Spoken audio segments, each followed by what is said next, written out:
রাসূলুল্লাহ সাল্লাল্লাহু আলাইহি ওয়াসাল্লামের সাহাবী হাসান ইবনে সাবিত রাদিয়াল্লাহু আনহু রাসূলুল্লাহ সাল্লাল্লাহু আলাইহি ওয়াসাল্লামের শানে কসিদা পাঠ করেছেন, বলেছেন أغر عليه للنبوة خاتم من الله ميمون يلوح ويشهد وضم الإله اسم النبي إلى اسمه إذا قال في الخمس المؤذن أشهد وشق له من اسمه ليجله فذو العرش محمود وهذا محمد।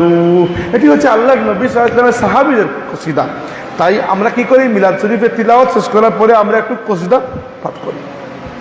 এরপরে কি করি, এরপরে আমরা রাসূল সাল্লাল্লাহু আলাইহি ওয়াসাল্লামের জন্মবৃত্তান্ত, বংশবৃত্তান্ত এগুলো আলোচনা করি। এটিকে কি বলেন আপনারা? তাওয়াল্লুদ বলেন, তাই না? তাওয়াল্লুদ পাঠ করা।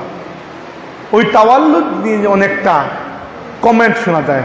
সভাপতি সাহেব যদি বলেছেন সমালোচনা শোনা যায়। কি সমালোচনা? অনেকেই বলে থাকেন যে এখানে এমন এমন কথা বলা হয়েছে যেগুলোর কোনো স্পষ্ট দলিল কিতাবের মধ্যে নেই। কিভাবে? যেমন যিনি লিখেছেন, এটি কে লিখেছেন জানেন? যিনি লিখেছেন তার নাম হচ্ছে ইমাম জাফর ইবনে হাসান। ইমাম জাফর ইবনে হাসান আল বারজিনজি রাহমাতুল্লাহি আলাইহি। তিনি মদিনা শরীফে মসজিদে নববীর ইমাম এবং খতিব ছিলেন 22 বছর, এবং মদিনা শরীফের সবচেয়ে বড় আলিম ছিলেন তার নিজের সময়ে। তিনি একটি কিতাব লিখেছেন, কিতাবের নাম হচ্ছে ইকদুল জাওহার ফি মৌলিদিন নবিয়্যিল আজহার। এই কিতাব থেকে আমরা বারজিনজি পড়ি, আমরা ওই যে তাওয়াল্লুদ পড়ি। তাওয়াল্লুদ তো পড়েন, কিন্তু কিতাবের নাম হয়তো অনেকেই বলতে পারবেন না। কিতাবের নাম হচ্ছে ইকদুল জাওহার ফি মৌলিদিন নবিয়্যিল আজহার। তিনি চিন্তা করেছেন কবিতার ভাষায়, সাহিত্যের ভাষায় রাসূলুল্লাহ সাল্লাল্লাহু আলাইহি ওয়াসাল্লামের মিলাদের সময় যত ঘটনা কারামত ঘটেছিল সেগুলো এবং আল্লাহ রসুলের নসবনামা সব কিছু কবিতার ভাষায় তিনি লিখবেন।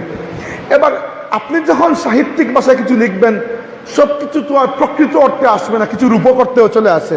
ওই রূপকর্তে যেগুলো চলে আসে এগুলোকে নিয়ে মানুষ একটা ক্রিটিসাইজ করে। এত আসলে ক্রিটিসাইজ করার তো কিছু নয়।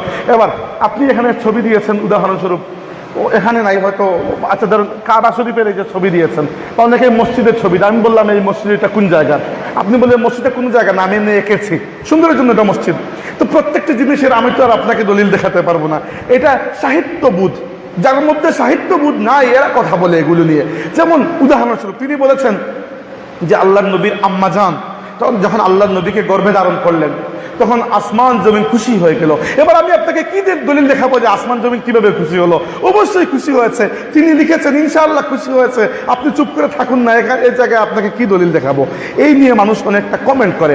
এজন্য আমি প্রথমেই এই আয়াত তিলাওয়াত করেছি যে প্রত্যেক মাখলুক আল্লাহর তাসবিহ পাঠ করে, আমরা বুঝি না।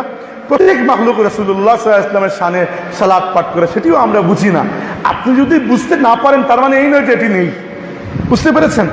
তাই তাওয়াল্লুদের এই বিষয়টা, অনেকে বলেন যে মিলাদ শরীফে রাসূলুল্লাহ সাল্লাল্লাহু আলাইহি ওয়াসাল্লামের জন্মবৃত্তান্ত আলোচনা করা এটা বিদআত।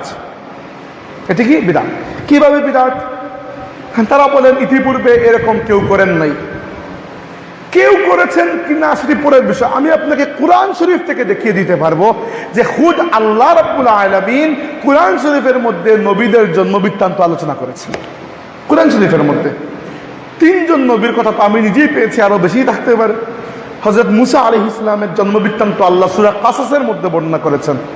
মুসার আম্মা তাকে কিভাবে গর্ভে ধারণ করলেন, কিভাবে জন্ম হলো, জন্মের পরে ফেরাউনের বাহিনীর হাত থেকে তাকে বাঁচানোর জন্য তার আম্মাজান তাকে একটি ওই যে কাঠের বাক্সের মধ্যে দিয়ে নদীতে ভাসিয়ে দিলেন। ফেরাউনের ঘরে গিয়ে তিনি লালিত পালিত হলেন, পুরো ঘটনা। এরপরে আল্লাহর আরেক নবী ইয়াহইয়া আলাইহিস সালামের ঘটনা পুরোটা আছে। তার আব্বা কিভাবে দোয়া করলেন, তার কিভাবে জন্ম হলো। এরপরে আল্লাহর আরেক নবী ঈসা আলাইহিস সালামের পুরো জন্ম বৃত্তান্ত, তার আম্মাজান কিভাবে প্রেগনেন্ট হলেন সেই কথাও আল্লাহ বলে দিয়েছেন। এবার আমি যদি আপনাকে প্রশ্ন করি আল্লাহ রাব্বুল আলামিন কোরআন শরীফে এগুলো কেন বলেছেন, এগুলো জেনে আমাদের দরকার কি? এখান থেকে তো কোনো মাসলা মাসাইল বের হয় না।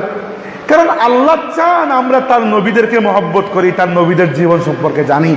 তাই আমরা যদি আমাদের নবী সাল্লাল্লাহু আলাইহি ওয়াসাল্লামের জন্ম বৃত্তান্ত আলোচনা করি, এটি কোনো বিদআত নয়, বরং এটি আল্লাহর সুন্নাত। আল্লাহরও একটি সুন্নাত রয়েছে। আল্লাহ কোরআন শরীফে বলেছেন বারবার, ওয়ালান তাজিদা লিসুন্নাতিল্লাহি তাবদীলা। আল্লাহর সুন্নাত কখনো